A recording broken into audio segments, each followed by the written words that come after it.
tunajihisi hatuwezi. Gideon had received a name from others, from Satan. He had been labeled.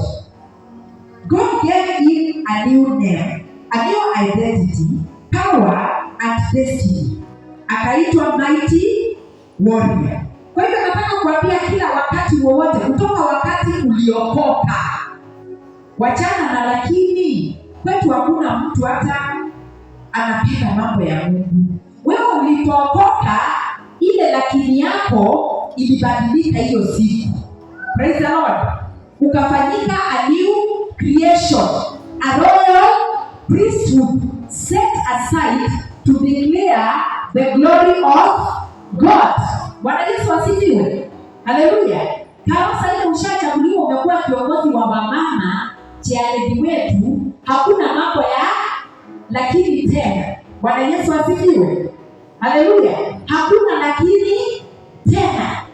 Siku umechaguliwa tu, Mungu amekuchagua. Haleluya.